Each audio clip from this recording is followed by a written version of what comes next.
Coming up on a newscast, North Korea fire artillery shells into the maritime buffer zones. The move comes amid heightened tensions on the peninsula with concerns the regime could conduct a nuke test. The leaders of South Korea and Vietnam met for a summit in Seoul. They renewed the partnership between the two countries and will work to improve various areas, including trade and investment.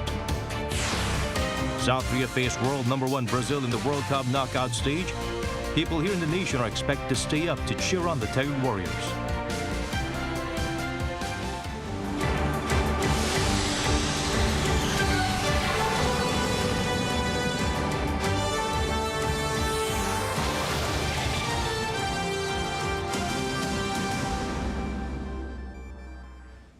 Hello, your week's off to a smooth start. I'm Daniel Che here to bring the latest. Let's begin with our top story. At a time of heightened tensions on the peninsula, North Korea fired artillery shells into the maritime buffer zones. This while there are growing concerns over the possibility of the regime conducting a nuke test. Han Sung-woo starts us off. North Korea on Monday fired a combined total of more than 130 artillery shells into the East and West Seas. South Korea's Joint Chiefs of Staff said that the shells were fired from the North's Keumganggun County in Gangwon-do Province and Changsan Cape in Hwanghae-namdo Province starting at 2:59 p.m. and fell north of the northern limit line within the so-called maritime buffer zones set under the Inter-Korean Military Agreement of 2018. The firings are believed to have come from multiple rocket launchers. The Joint Chiefs also told reporters that the South Korean military, in response to the provocation, communicated warnings to the North multiple times, pointing out that the shell firings violated the 2018 agreement and demanding that the regime cease fire. It added that the military is working with the United States to monitor related North Korean movements and is strengthening its readiness posture so that it's ready for any eventuality. According to a statement released by the Norse military, the provocation was a reaction to drills conducted south of the border, which it accused of escalating tensions before sending a warning of its own. South Korea's Cheolwon-gun County, located some 70 kilometers northeast of Seoul, had posted on its website last week an announcement that the South Korean military would stage live-fire exercises this week, including joint drills involving multiple rocket launchers on Monday and Tuesday with the U.S. Forces Korea. The North's latest provocation also comes a few days after Seoul, Washington, and Tokyo, in a coordinated move, slapped additional independent sanctions against individuals and institutions linked to the regime's weapons programs. Han Sung-woo, Arirang News. The leaders of South Korea and Vietnam held a summit in Seoul and agreed to renew bilateral relations to a comprehensive strategic partnership. The two countries marked 30 years of diplomatic ties. 이제 양국 관계의 새로운 30년을 준비해 나가고자 합니다. 급변하는 국제 질서 속에서 한국과 베트남이 연대해서 영내 평화와 번영을 키워나가는 것은 양국 모두에게 이익이 되고 We have consistently valued relations with South Korea in terms of Vietnam's foreign policy. Together with Korea, I hope to further contribute to bilateral co-prosperity and peace and stability in the region and the world. President Yoon Suk-yeol said the two sides grew closer than ever in terms of trade and investment. To further improve ties, the two leaders agreed to bolster cooperation in supply chains and rare earth resources, as well as the finance, IT, and energy sectors. They also discussed working closely for regional security, including on North Korea, maritime security, and the defense industry.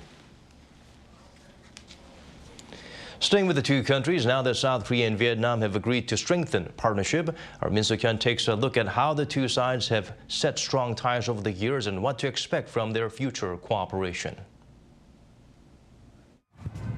Over the past 3 decades, South Korea and Vietnam have deepened their economic ties.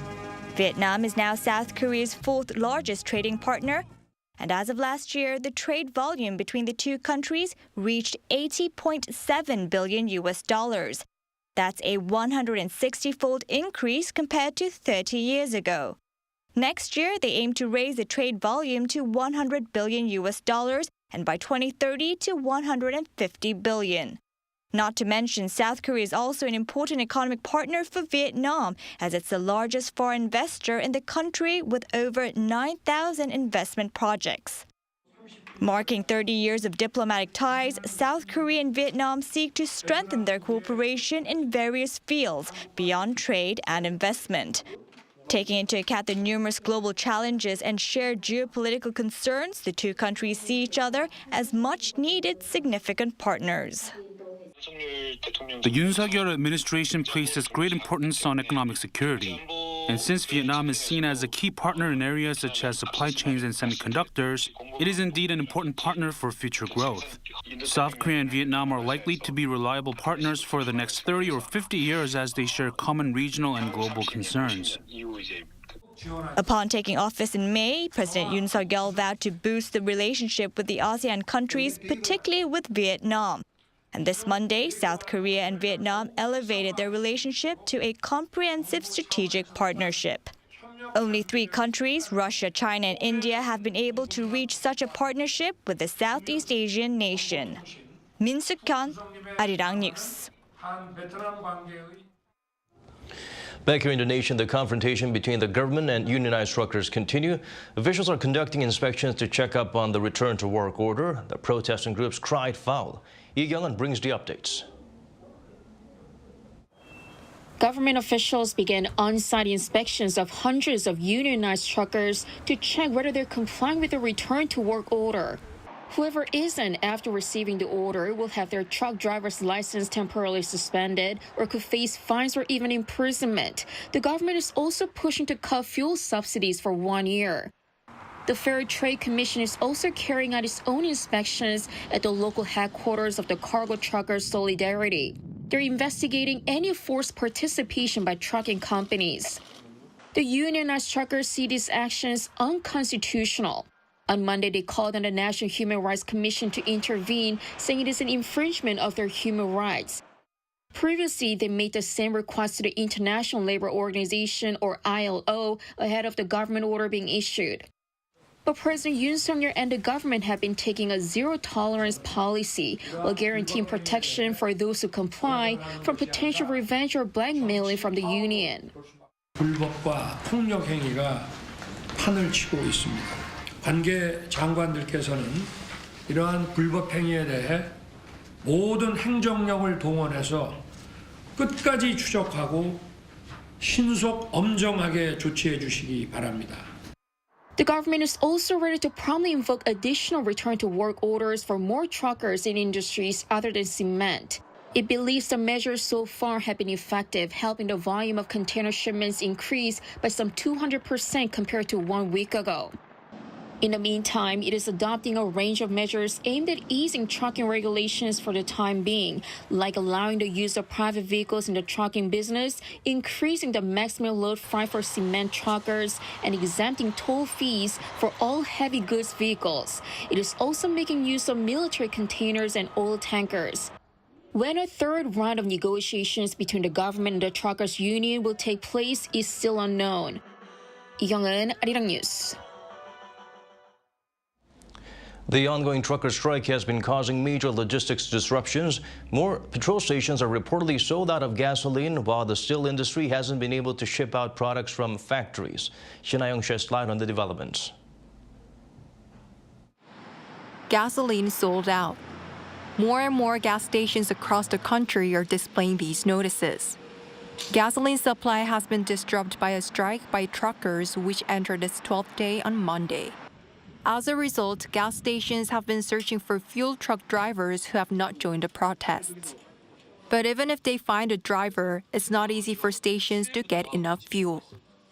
A standard gasoline truck can carry 24,000 liters, but now with more gas stations running low on gasoline, stations are lucky if they're able to get half that amount.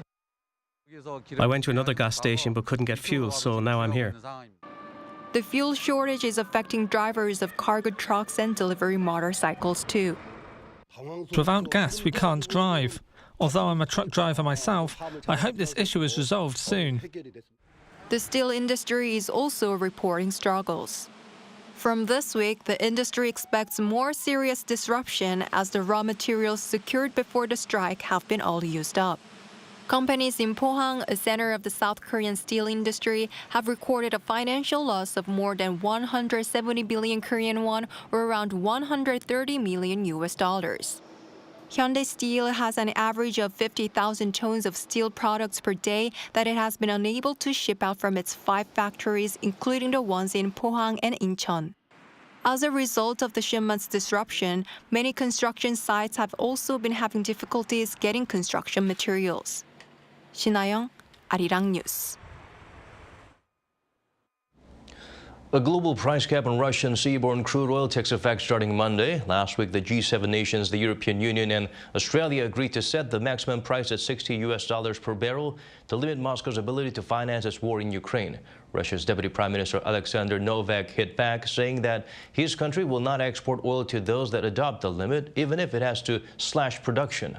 But South Korea is unlikely to be affected as Russia has only been taking up around 1% of its crude oil imports since May. Still, industry insiders are on the watch for a spike in global oil prices.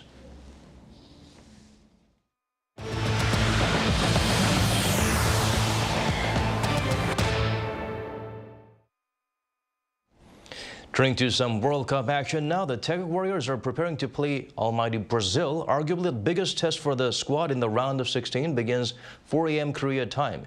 Isung-je provides a glimpse of what to expect. The celebrations for South Korea advancing to the knockout stages are now a thing of the past. The players are back training again. However, after a nice day's rest, the atmosphere on the training ground was bright. It's the first time in 12 years that we've advanced to the round of 16. We've played football like we wanted in the 3 group matches, and we brought the results here. Wolverhampton striker Hwang Hee-chan, who scored the winner against Portugal on Friday, took part in training without any discomfort after sitting out the first 2 group stage matches. However, South Korea's top defender Kim Min-jae, who was sidelined with an injury for the Portugal game, worked on his fitness away from his teammates on a stationary bike. With a front line of Brazilian attackers such as Neymar, Richarlison, and Vinicius Jr., South Korean fans will be hoping that the Napoli star can be ready to go.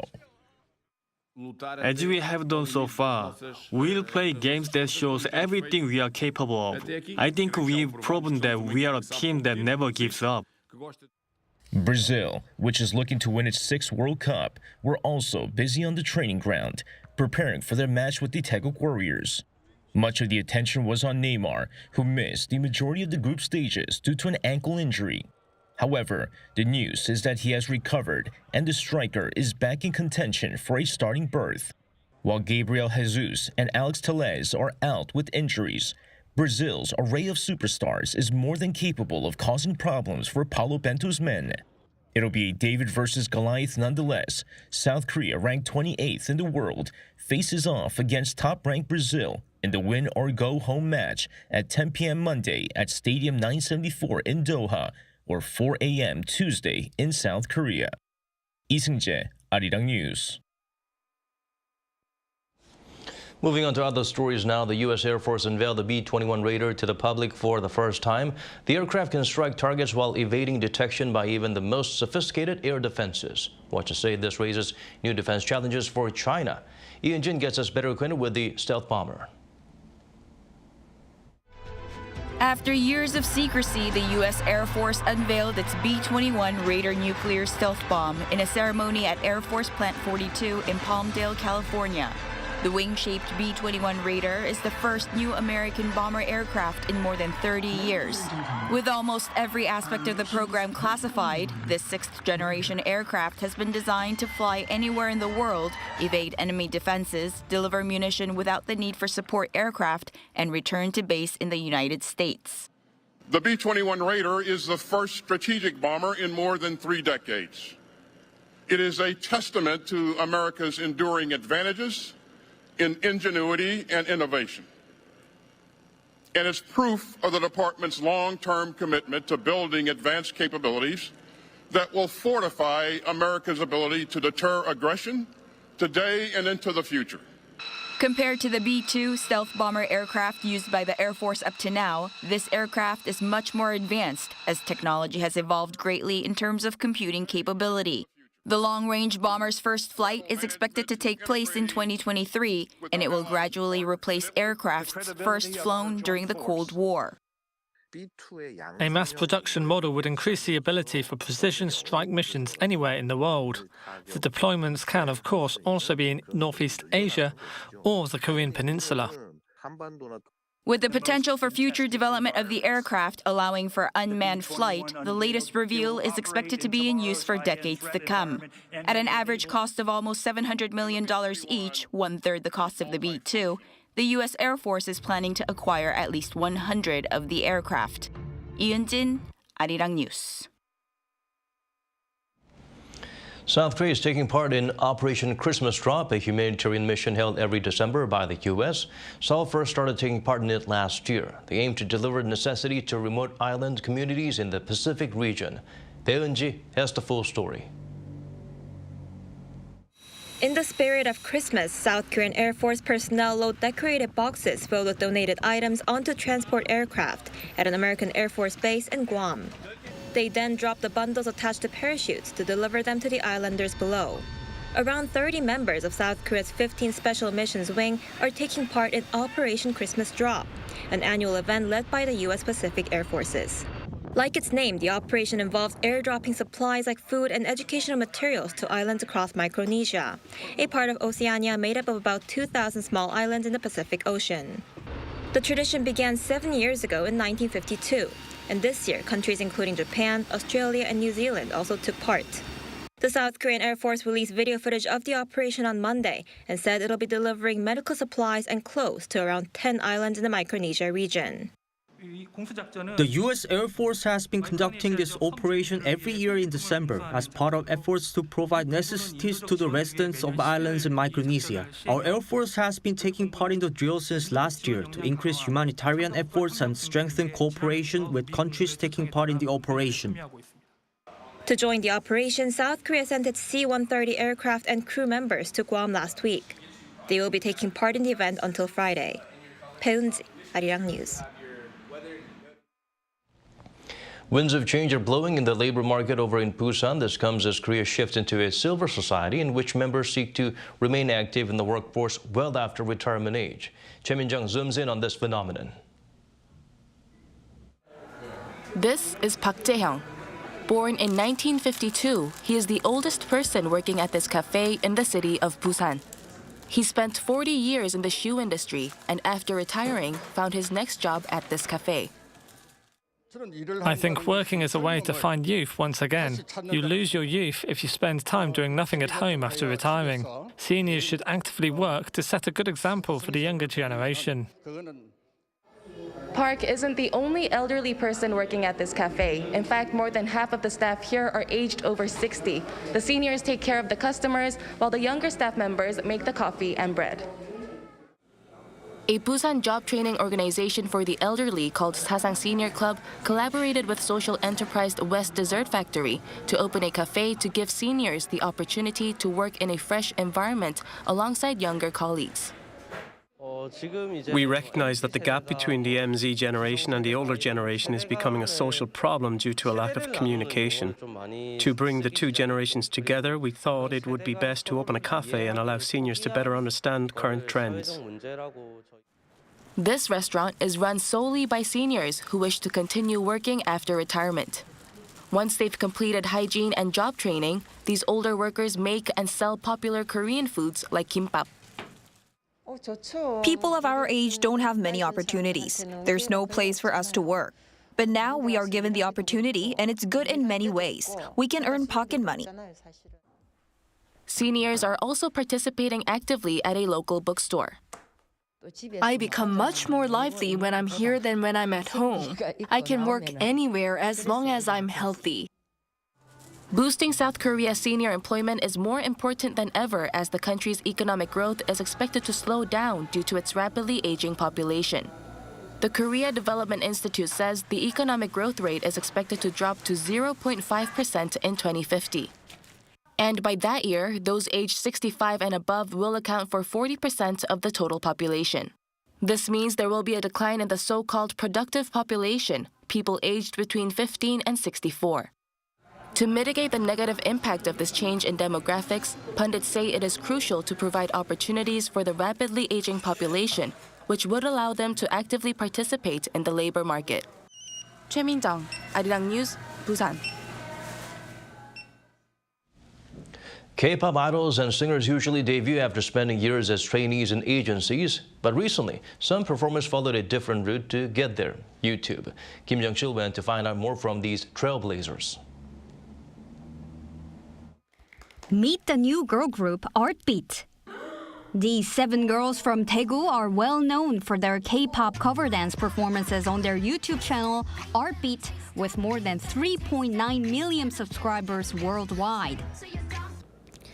네, 인사드리겠습니다. 둘, 셋. 안녕하세요. 아트비트입니다. Their recent music video, Magic, already has over 900,000 views on YouTube. But not everyone was supportive of their new challenge. There were comments that said, "Why are dance YouTubers debuting?" I admit it was hurtful at first, but we know there are more supporters than haters, and we hope to prove to people with prejudice that we are idols. In order to prove themselves, the members practiced their vocals and dance for more than 5 hours a day. Behind this store, the members of Artbeat are busy practicing their choreography. Let's go meet them.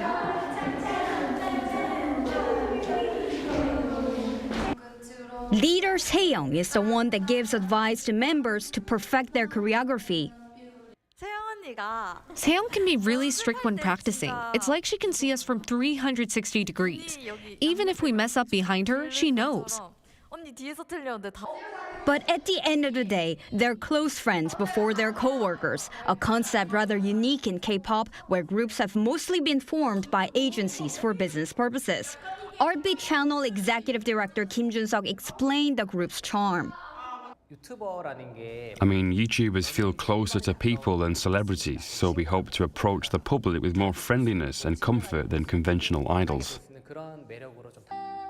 Another YouTuber who made her debut as a professional singer is Pyeoreun, whose latest single, The Season of You, was used on the soundtrack for the South Korean drama Love in Contract. Pyeoreun gave advice to people aspiring to debut. You need to have an ace up your sleeve and just keep working hard while enjoying yourself. We have the awesome advantage of using social media and making ourselves known worldwide, but it's already a crowded market, so it's really important to find your strength and pursue it. Industry experts said if YouTube creators succeed as artists, this new debut trend could grow in the future. Kim Jung-sil, Arirang News.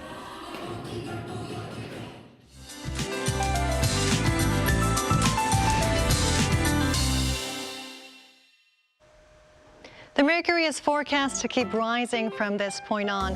Daytime conditions will get a tad warmer tomorrow in Seoul, with highs reaching 4 degrees Celsius.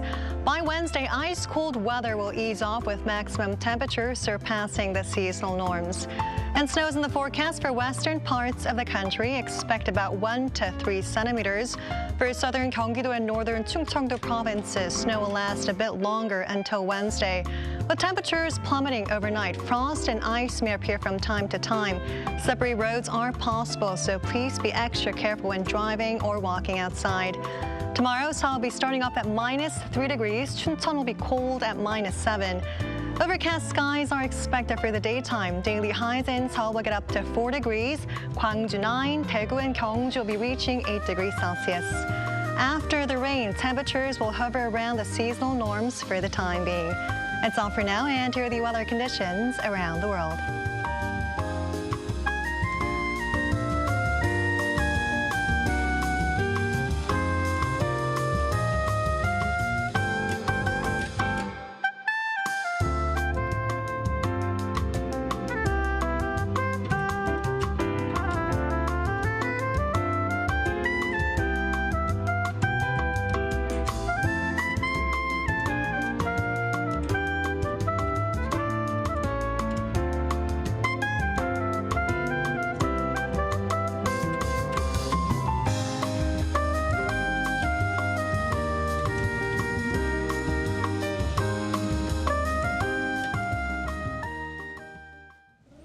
And that's all from us. As always, thank you for watching.